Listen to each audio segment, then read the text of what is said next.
Hey, so the dark side of the ring, Superfly, Jimmy Snuka. These are my notes. So we're going to talk about this thing in a couple of stages. We're going to talk about the domestic violence incident from prior to Nancy's death, the one that was he actually got arrested for, and then we're going to go through the lengthy article from the morning call, going into the story of Nancy's death and her relationship with Superfly Snooki. This was the story that became the launch pad for the secondary investigation into Superfly Jamie Snuka. But we're also going to go into the documentary. So we're going to do the documentary first, and there was a bevy of people in this documentary. We're going to go through it, and I'm going to just give you some general thoughts of what the feel for the room was. Okay, so getting a feel from the documentary, you kind of get that obviously they were sympathetic to the Argentino family, which they have every right to be and they should be. But it almost made it seem like Superfly did it without question, and that there was no questions about this situation when there's obviously more to it than they were willing to go into. They only got 45 minutes.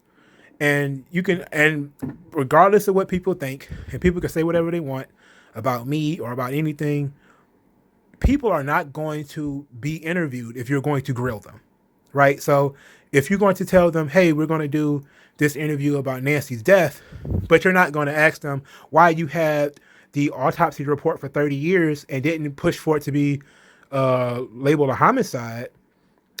You had the autopsy report.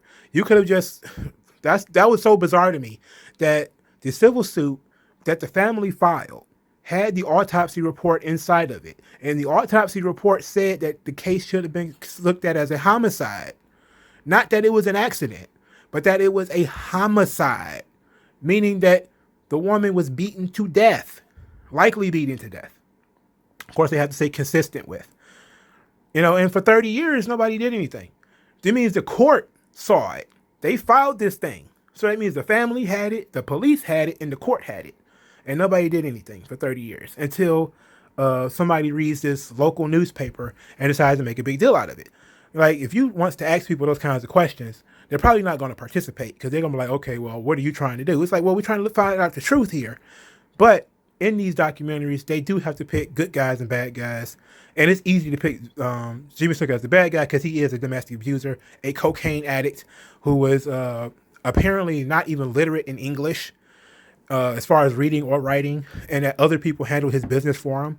First, it was Buddy Rogers, who was the original WWF champion, who was his, they just called him his handler, sort of the guy who took care of him outside the ring. Then it was Nancy Argentino, who, was his girlfriend, and that he was essentially her sugar daddy. We're going to get into this in the morning call article. It pretty much mentions that he took care of Nancy took care of him. She made sure he got to the shows on time, that he was, made sure his hotel rooms and everything was taken care of. He had a car and all that type of stuff. And he just paid for her for stuff. He would buy her rings and furs and clothes and all that kind of stuff. So he's basically her sugar daddy.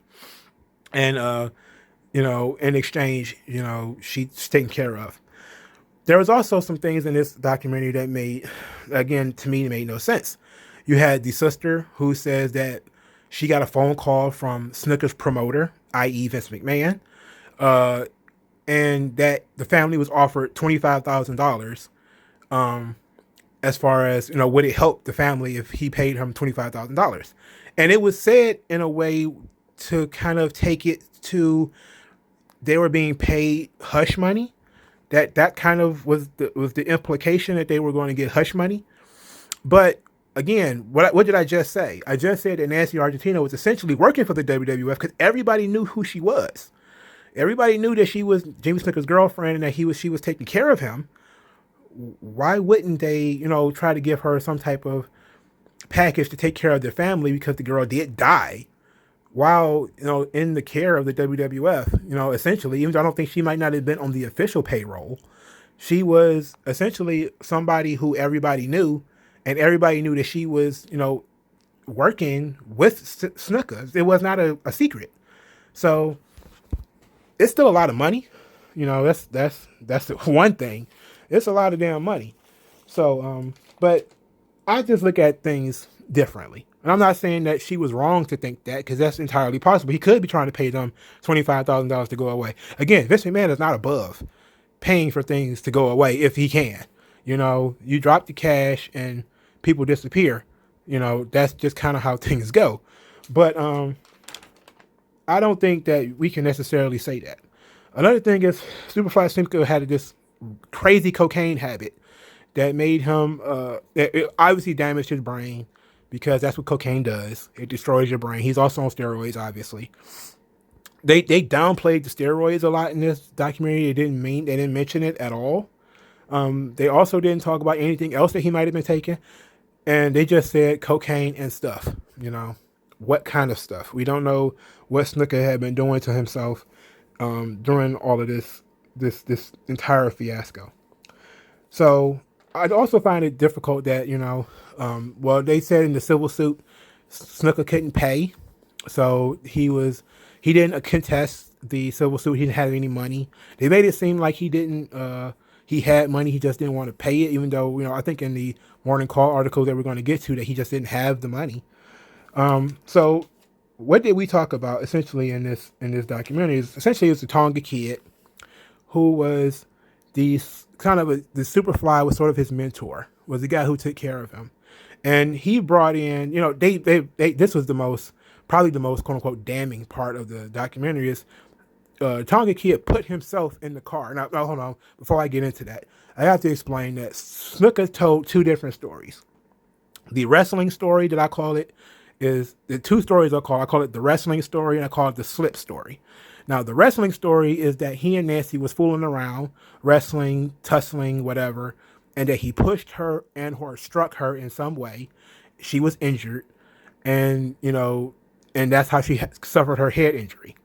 The slip story is the story he's been telling for 30 years. It's the story that she was peeing on the side of the road. You know, he rushed her to come back. She slipped and hit her head on some concrete. That's the story he's been telling for 30 years. Now, the slip story is the story, again, he's been telling it for 30 years.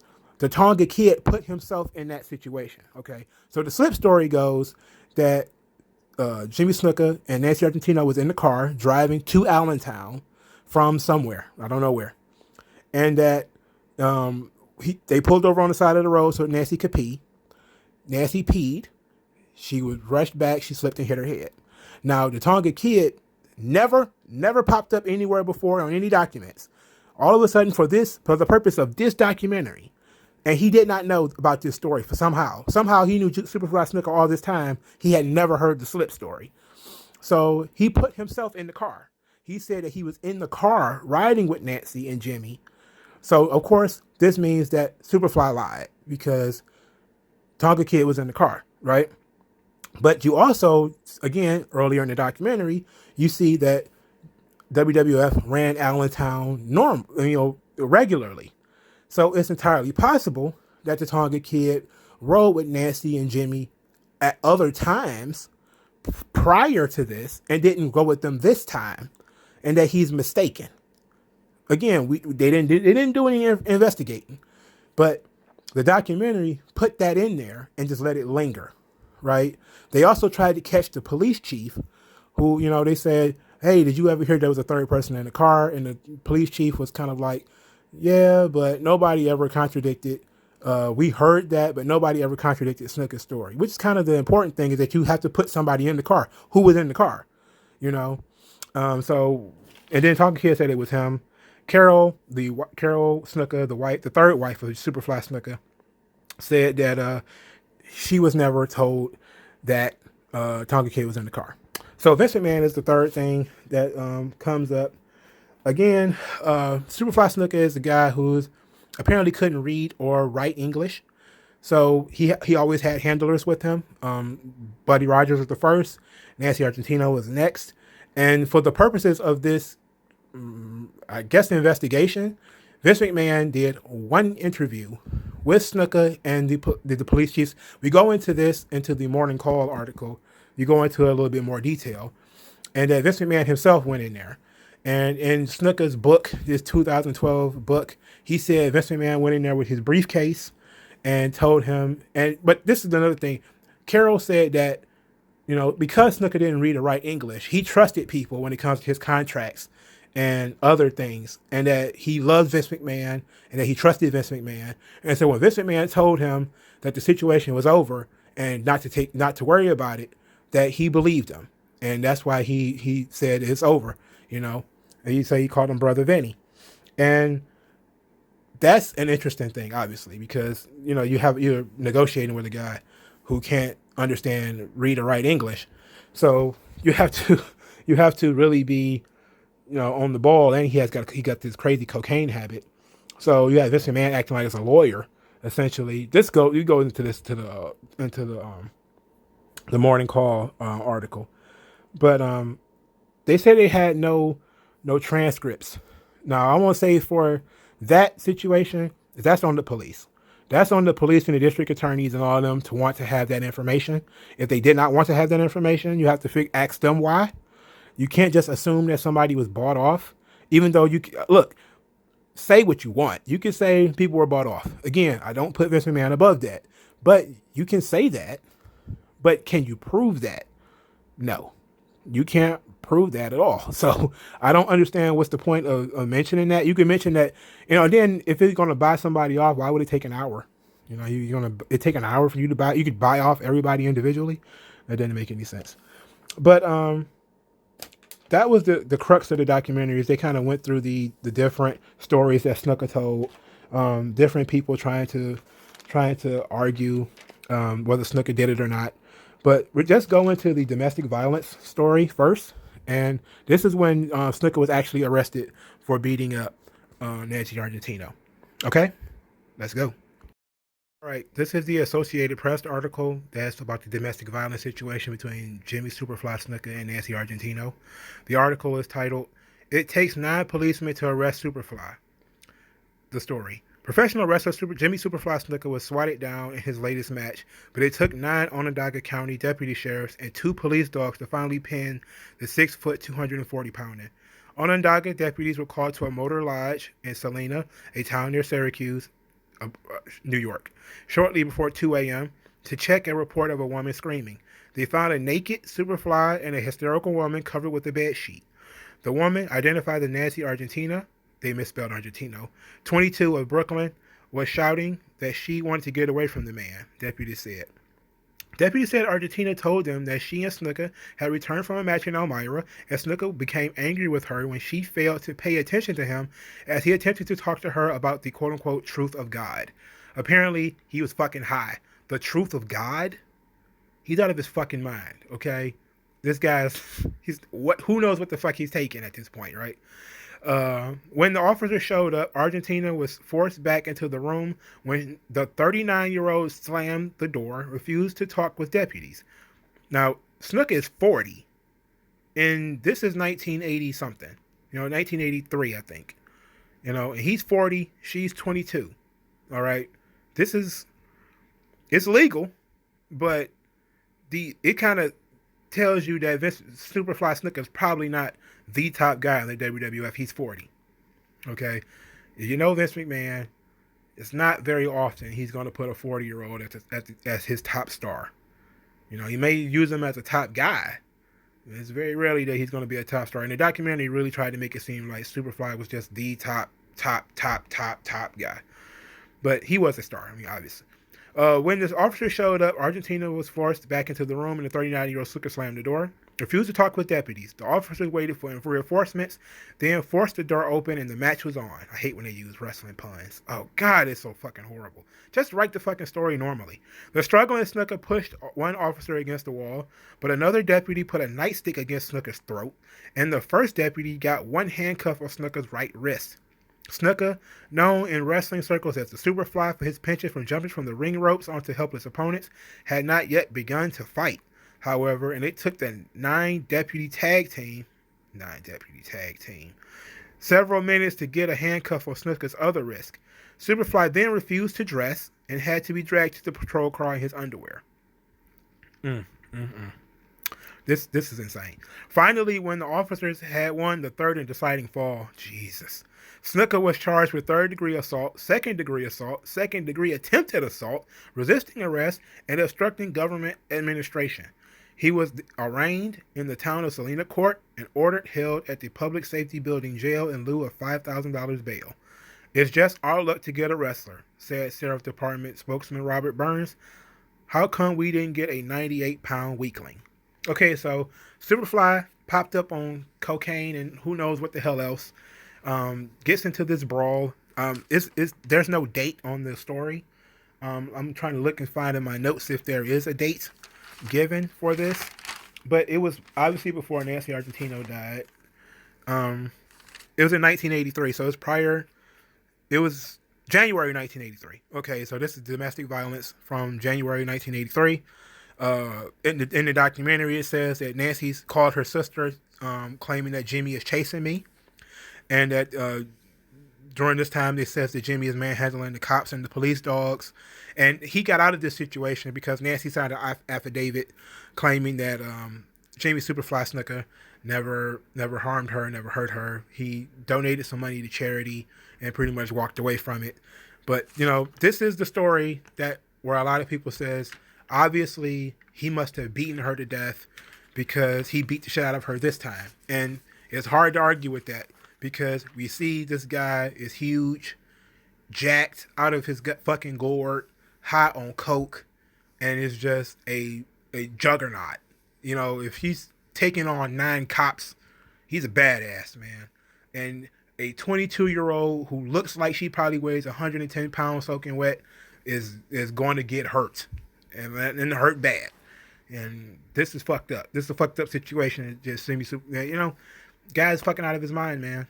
He's fucking out of his mind. So from here, we're going to go into the Morning Call article, and we're going to jump to that next.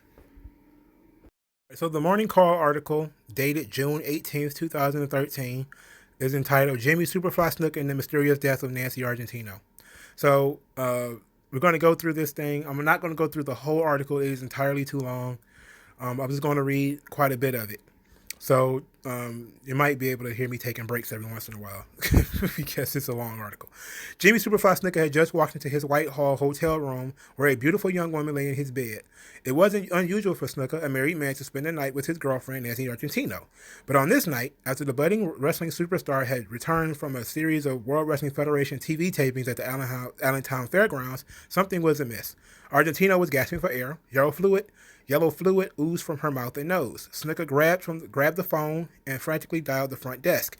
Paramedics rushed her to Lehigh Valley Hospital, where Snuka later stood helplessly and watched doctors try to save his girlfriend's life. About 3 a.m., Snuka dialed a number in Brooklyn where Louise Argentino Upham was startled awake by her mother sitting on the bed, phone pressed to her ear. Dead? Caroline Argentino, Nancy's mother, cried out. Dead? The date was May 11th, 1983. So this is essentially 5 months after he abused her in Syracuse, New York. 30 years later, Nancy Argentino's death remains unsolved. The Lehigh County District Attorney Office has refused to allow the coroner to release her autopsy report over the past 3 decades. The document, including a 1985 civil lawsuit, was obtained by the Morning Call from a federal archives warehouse in Philadelphia. Argentino, 23, died of traumatic brain injuries consistent with a moving head striking a stationary object. According to the autopsy, her injuries weren't reflective of a singular head injury, wrote Dr. Isidore Mihalakis, the nationally recognized forensic pathologist who examined the body. All right, so this is the cause of death, according to the forensic pathologist. Moving head striking a stationary object, but weren't reflective of a singular head injury. So this, of course, means that the slip story couldn't have been true, right? This means that he must have bashed her head against something repeatedly. So if it's not singular, then it has to be repeated, right? So that means that Superfly Snuka bashed her head repeatedly against an object. That means that there should be evidence in that room of what Nancy Argentino's head hit. Even if there was no blood, there had to be some scalp, some hair, something in that room, right? Why was none of that stuff mentioned? None of that was mentioned. There was no mention of any blood, any scalp, any hair, anywhere else in that room. I'm just going to leave that hanging in the air. Again, I told you I took forensics. All right, so Argentino suffered more than 24 cuts and contusions. A possible cuts, right? Cuts mean bleeding.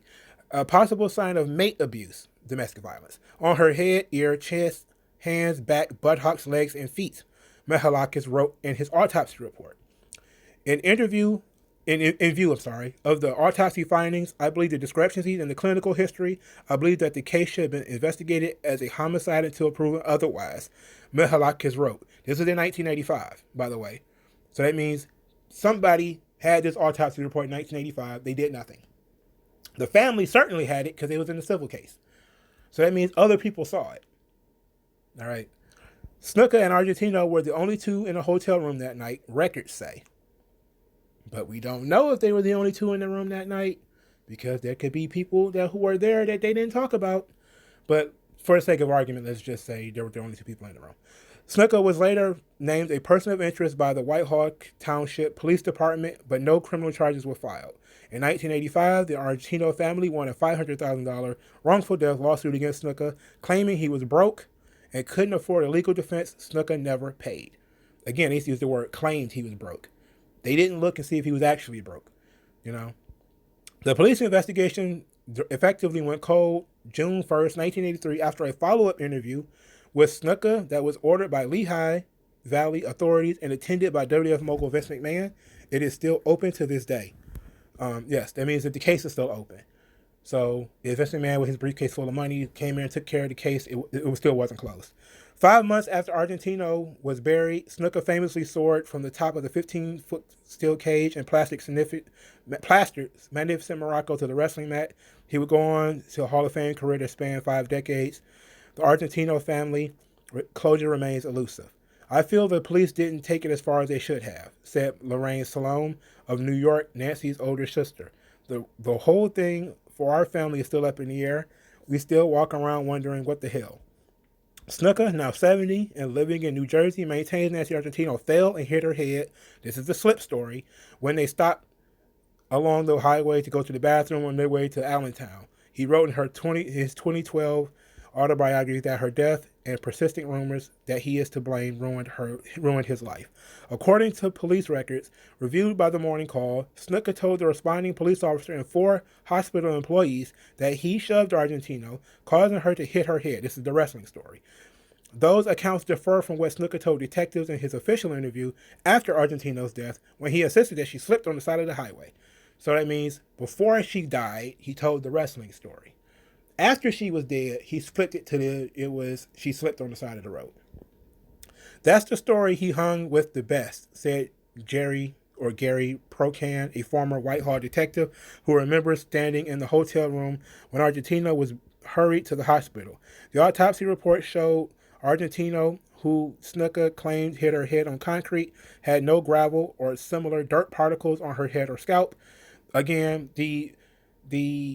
it made the chief of police seem like he was incompetent, but he did say something pretty interesting here. That just because there were no dirt particles on her head or scalp does not mean that she didn't hit her head somewhere. She could have gone back to the hotel room, washed up, and then went to bed, and cleaned her hair up and whatever, and went to bed. We don't know that, right?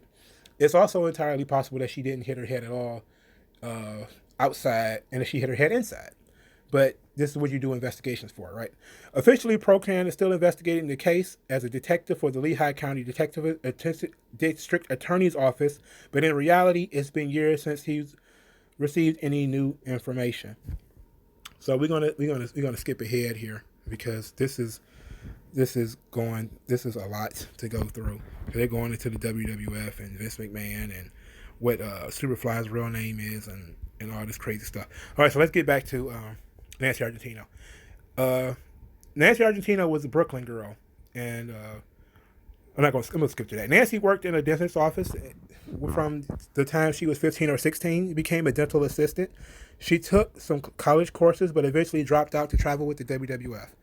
Never a wrestling fan herself, Nancy started going to the matches at Madison Square Garden with one of her friends. This is the girl Ellen that was mentioned in Dark Side of the Ring. Her name was Ellen, who dated and married a WWF mainstay named Johnny Rods, short for Johnny Rodriguez. This is the guy who trained the Dudley Boys and Taz and a lot of those other guys. Argentino Upham, I guess is the mother, recalls Nancy going on a date with Hulk Hogan, who would soon become the face of the booming professional wrestling industry. Nancy wasn't looking for a free ride, her sisters say, but she liked nice things and she wanted the best for herself. Jimmy Snuka could provide that, and the couple started dating in 1982. About 16 years Snuka's junior, Nancy was the star wrestler's travel companion, guide, and quote-unquote East Coast girlfriend, as he refers to her in his book. We slept together each time, but we also hung out, Snuka wrote. She was a very nice girl, and we got along right away. Essentially, he's downplaying it, obviously, because he was a sugar daddy. Nancy made sure Jimmy arrived at the arenas on time. Jimmy gave Nancy money to buy fur coats, dresses, and whatever else she wanted. As long as she accounted for her spending, her mother, Caroline Argentino, told police in 1983. On occasion, Nancy brought Snuka to the family home, where he would sleep on the couch. He was a good person, quiet, and never argued with Nancy, Caroline Argentino told police, except for that time where he threatened to choke the sister. This is when he tried to give her cocaine as an apology. That was insane. But not long after, this was told in the Dark Side of the Ring. It's not in this article for some reason, which kind of begs the question of why it wasn't in this article. But not long after the two started dating, the Argentino family began to have suspicions about that Snuka was married. Caroline Argentino told police that Nancy didn't know Snuka was married and had a wait-and-see attitude about an engagement.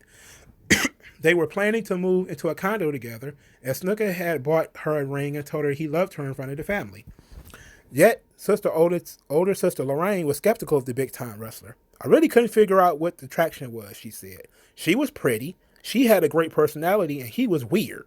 He never spoke. He used to come over to the house, and he wouldn't say one word. Well, lady, the attraction was that he had money. Sorry to say that, but that's just kind of how it is. He's got money.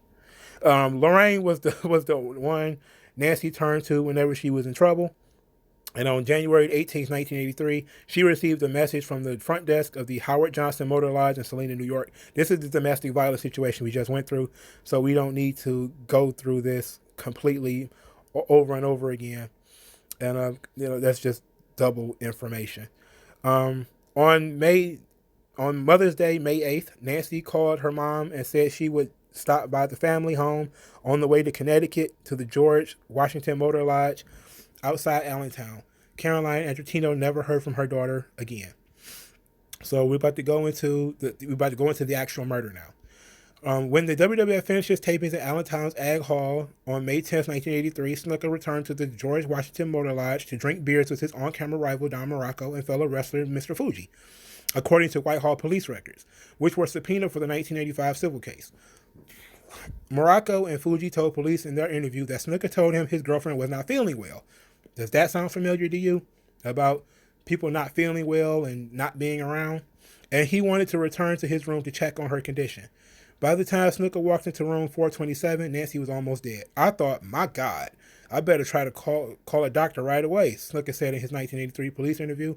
Right away, I just went out of my mind. I didn't know what to do with her. I just called the front desk. I told them my girl is having a hard time breathing, just like she can't even breathe at all. Whatever you do, please hurry up.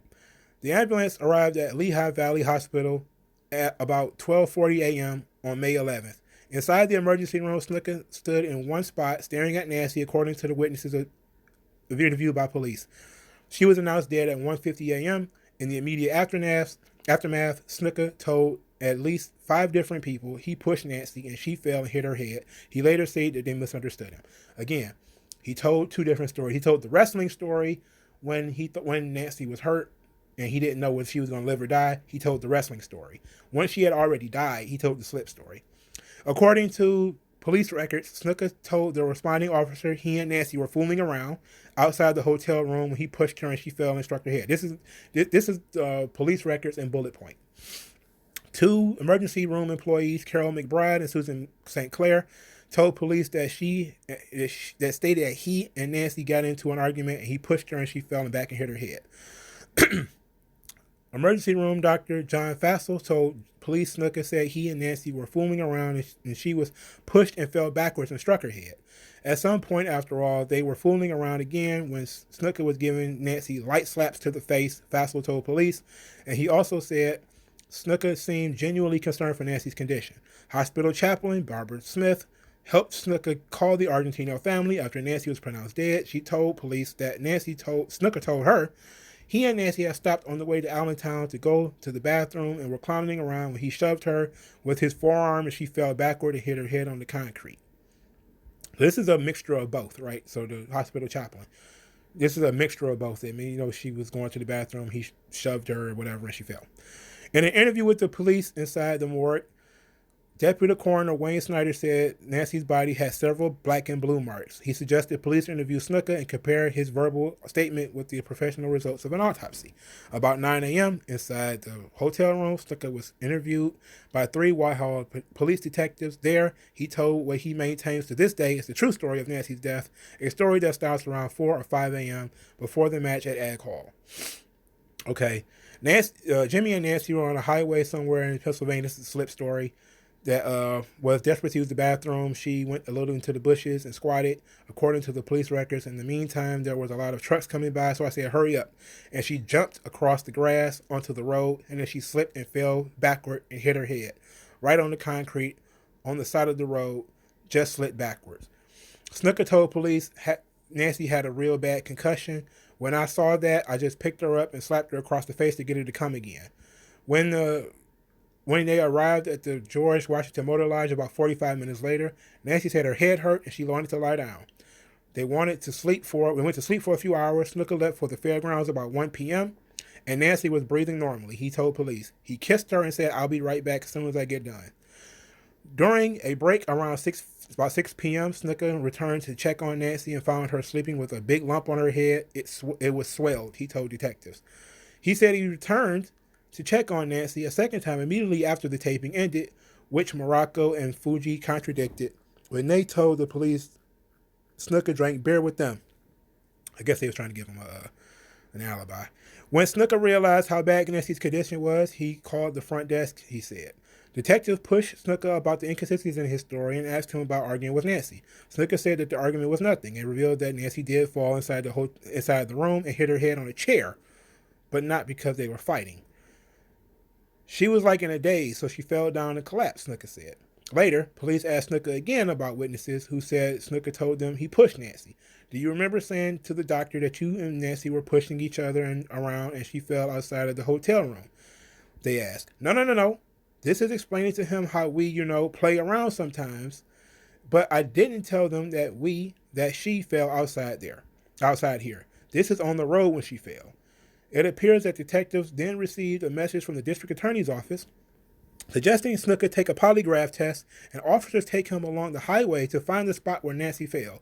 ProCan wouldn't comment on whether either of those actions were taken. Somebody explain why. Look, the polygraph is not admissible in court anyway, but it would have been good just to have it on record. And they mentioned in the documentary that Snuka was supposed to show them where she fell. They didn't push for him to do that, which is really weird. A detective obtained a copy of Snuka's schedule and on the phone for Vince McMahon and let Snuka go. Along with manager Bunny Rogers, Snuka attended Nancy's viewing and cried while leaning over her casket, according to Caroline's Argentina police interview. This is where he supposedly showed up in flip-flops and a tank top, completely out of his gourd, and said that Nancy looked terrible. The family believed Snuka would come back for the funeral the next day. They talked about Italian funerals lasting 3 days or something like that, and he came on day 2. On the 30th anniversary of Nancy's death, the Morning Call left a phone message for Snuka at his New Jersey home. His third wife, Carol, whom he married in 2004, returned the call, saying Snuka did not wish to comment on this story. He did address the subject in his books, and he has nothing more to say, she said. Representative of the WWE also declined to comment. Of course he did. By all accounts, in police records and recent interviews with those involved in the case, McMahon and the WWF were fully cooperative with the police investigation. You never hear about that. On May 27, 1983, which would be 16 days after the death, the Morning Call reported that DA William Platt, now a Pennsylvania Senior Superior Court judge, said the investigation into Nancy's death was nearly complete. So 16 days after Nancy died, the DA is saying, hey, we pretty much did all we could do.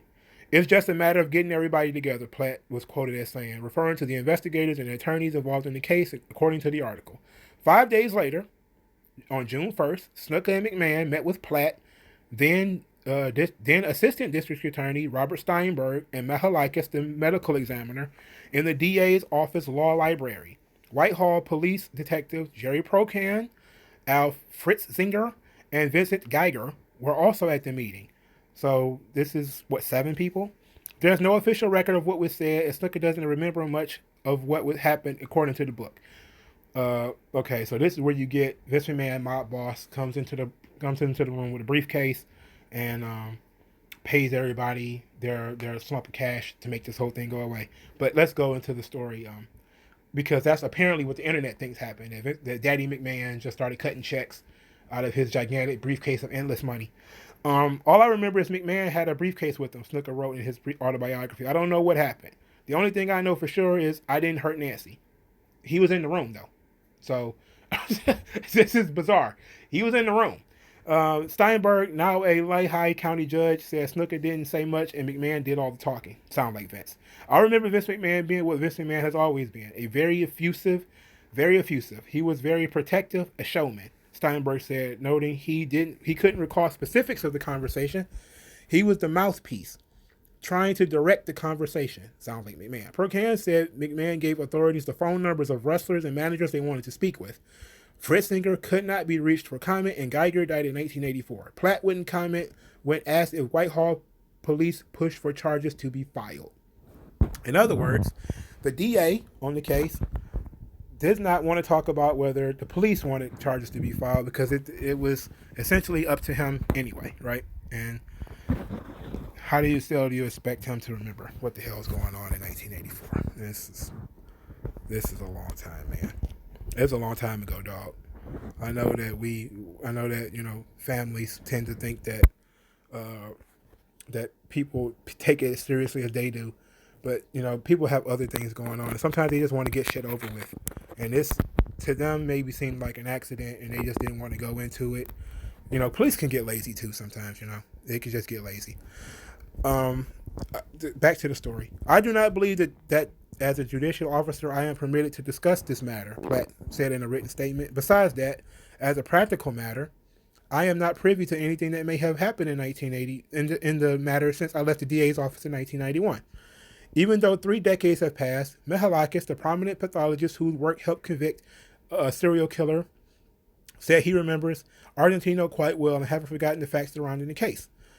The clear-cut forensics weren't there, but the suspicion was there, said Mihalakis, who performed over 10,000 autopsies. I did not have a clear-cut case.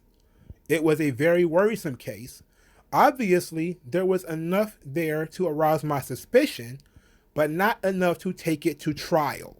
Just because she was beaten does not mean she was beaten to death. Don't be surprised if you never hear this paragraph anytime anyone else has a conversation about this story. I'm going to read it again because I know people are going to be like, what the hell? The clear-cut forensics weren't there, but the suspicion was there, said Mihalakis. This is the guy who, the entire story is leaning on, who performed over 10,000 autopsies. I did not have a clear-cut case. It was a very worrisome case. Obviously, there was enough to arouse my suspicion, but not enough to take it to trial. Just because she was beaten does not mean she was beaten to death. Let that sink in. This is the pathologist who said that it should be looked at as a homicide. Okay? The same guy. Same guy. This was not mentioned in the Dark Side of the Ring. Neither by the journalists, and both the journalists who wrote this article were in that documentary. Neither one of them mentioned this. Neither one of them. It was also not mentioned in narration. It was not mentioned by the Argentinos. It was not mentioned by anybody that he made this comment, that he didn't have enough evidence. Okay, now you can say they didn't investigate that long, and that would be the obvious reason why they didn't have enough evidence. But this is crazy, man. This is nuts. Okay, so unbeknownst, the Argentino family filed a civil lawsuit in 1985 alleging Nancy was injured because of Snuka's intentional and or reckless and or negligent and or careless behavior that may have included pushing, shoving, and or striking Nancy along Route 22 or at the George Washington Motor Lodge. they're trying to nail him to the wall for the wrestling story, which they have every right to do because this is what he admitted to. In a sworn affidavit on October 15th, 1985, Snuka said he had been terminated from the WWF. His family was extremely poor, and he owed $75,000 in back taxes. Snuka's attorney withdrew their representation that year, saying he couldn't afford to pay them. Now, there were some people who said he claimed to be poor. Did they check this? Who knows?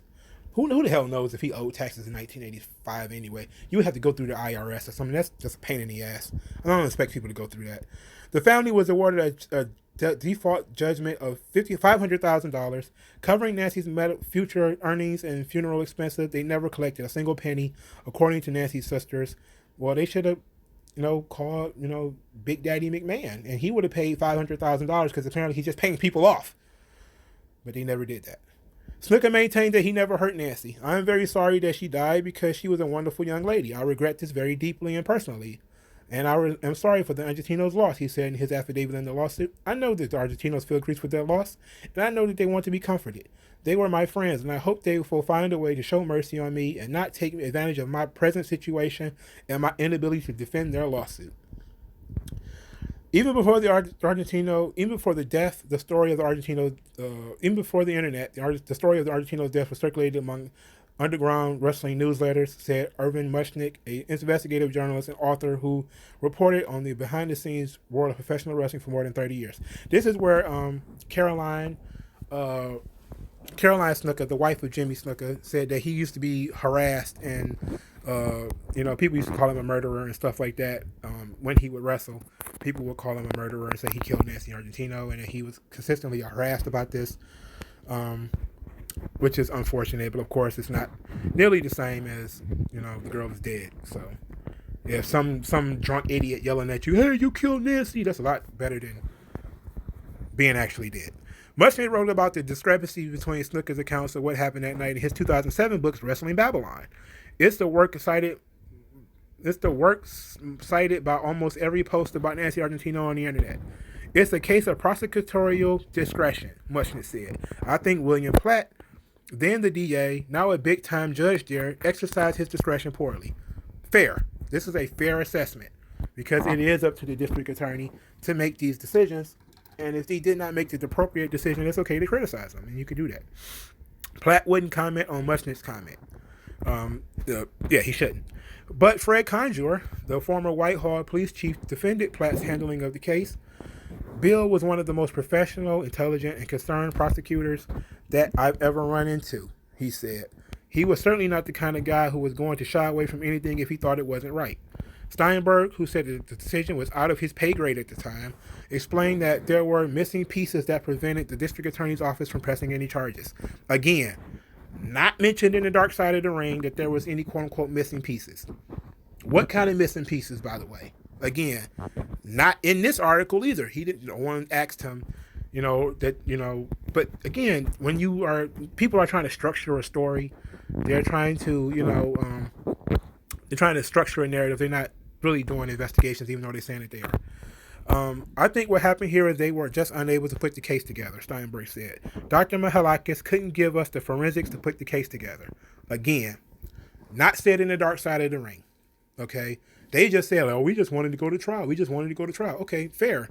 But if you didn't have the information before the trial, what were you going to do with the trial? You were going to go on a fishing expedition, essentially.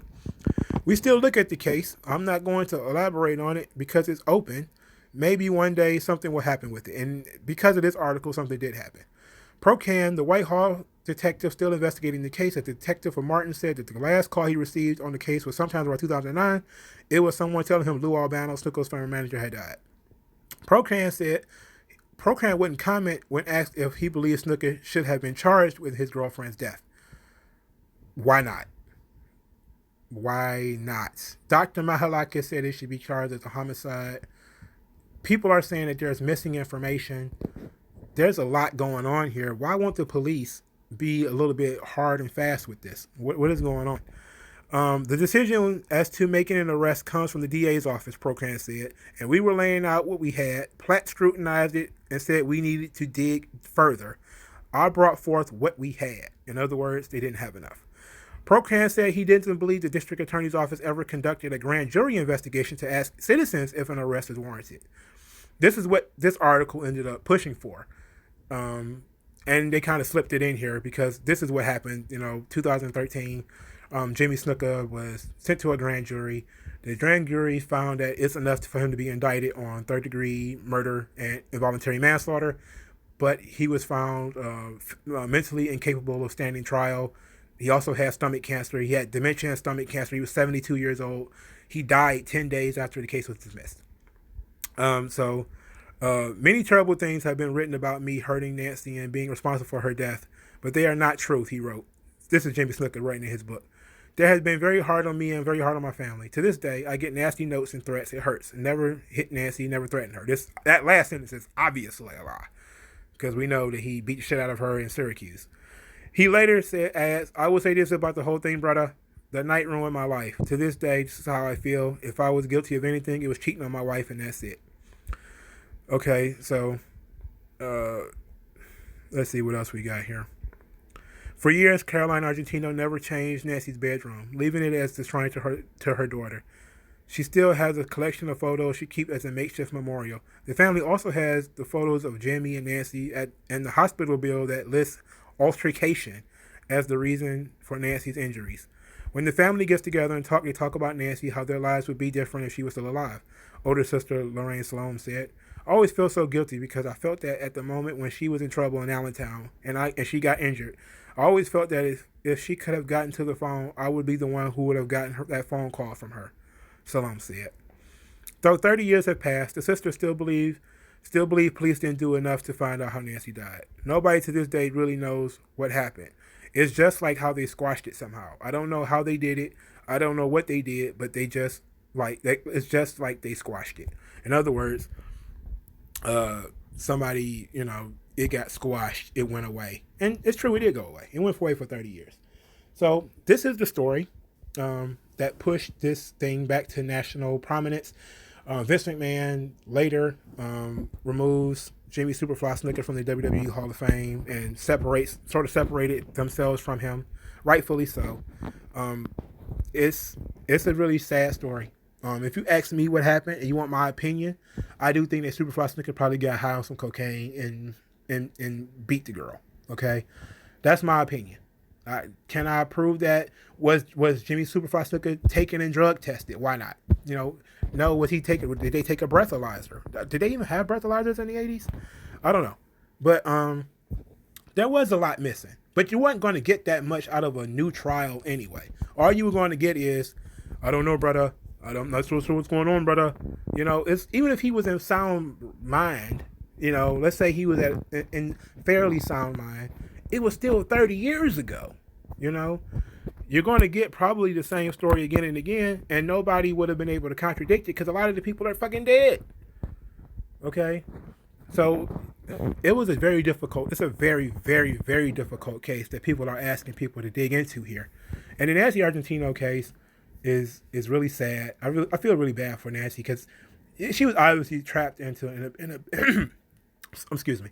She was obviously trapped in an abusive situation that she couldn't get herself out of, and she really had no business being in because she was a young woman, hanging around this big superstar professional wrestler, who was buying her nice stuff and coming to meet her family, but she was, essentially just his road wife. And the family was really offended by this, that he had wrote this in his book, but he was married with 4 children in North Carolina. This is what Nancy was. They tend to think that she was, obviously the family is thinking about Nancy in their way, and they're not thinking about Nancy in the way other people are thinking about her. And other people are thinking about Nancy as either A, just another dead person that, she was murdered by somebody famous apparently, but they dealt with 100, 200, 300 murders since then. It's impossible for them to remember every single case. And they don't go through every single document. So these types of things are just not as important to other people as it is to the family. And that's just the facts. People don't like the facts, but that's just how it is. The family To the family, the victim is the most important person. To everyone else, the victim is just another person. They may be important, but they're just not that important. So this has been my discussion of the Superfly Jimmy Snuka Dark Side of the Ring documentary and his various escapades. And Superfly Snuka, I'm not as attached to Superfly Jimmy Snuka as a lot of other people are. I do think that he was a good performer. He was a great performer, but I just was not. He was before my time. Superfly Snuka was not the guy that he was in 1982, 1983. I was born in 1984. So when I started really watching wrestling, it was 1991. He wasn't the big star that, he was a fun character to look at because he was Tarzan-like and, very wild and crazy. But I didn't see Superfly Snuka on the same level as Hulk Hogan or the Ultimate Warrior or that. But it was also the same thing for Tito Santana, So, maybe it was before my time. And maybe you could say, well, if you were, instead of being 35, 36, if you was 42, 48 or something like that, you would remember a Superfly being a big deal or, something like that. But for me, this is just a story, a real sad story of, a girl who couldn't get herself out of a bad domestic situation. And whether he killed her or not, even which he likely did, whether by accident or on purpose, the bottom line was he was a domestic abuser. He was violent towards her. He was addicted to cocaine, likely also on steroids, and who knows what the hell else he was on. And he was completely out of control. And he was not a youth doing this. He was in his 30s. He was in late 30s. Older than I am now, And I believe in people being responsible for themselves and responsible for their own behavior. But I also got to take into account that who knows what the hell guy had in his system, and it's just sad, So rest in peace to Nancy Argentino. Hopefully, people can continue. Look, just because Superfly Snuka is dead doesn't mean people can stop investigating the story. You can continue to investigate this. This might be like the Michael Jackson case of pro wrestling because the Chris Benoit story is kind of a slam dunk. But this one is a little bit different because there's so much evidence that is missing. If they didn't have it then, they certainly don't have it now because a lot of people are dead. And they did not, did you have crime scene photos? Do you have blood splatter? Did you have anything in that hotel room? Was there blood on the hands of Jimmy Snuka? Was there there's a lot of stuff that could have been asked. And you would think that if blood was there, they would have mentioned it. But there was no mention of blood at all. There was no mention of, of them checking to see if she hit her head on something. It seems like they just took Jimmy Superfly Snuka's story at face value. They couldn't find anything to contradict his story and just say, okay, well, this is what happened. Which sometimes the cops do. And it's unfortunate, especially a small town. Allentown, as far as I know, is a small town in Pennsylvania. These are small town police officers. Maybe they just said, man, we don't know. We're just going to take this guy at his word because he was really upset and really, or maybe they just got paid off by, Daddy McMahon's money. And 30 years later, Vince McMahon just decided, nah, fuck it. We're done with this. Anyway, what do you guys think? Hit me up in the comment section. Like, share, subscribe. You can hear my voice almost going out. I've been talking for a long time without water. So hopefully you guys appreciate this. And I'll talk to you guys later. Peace.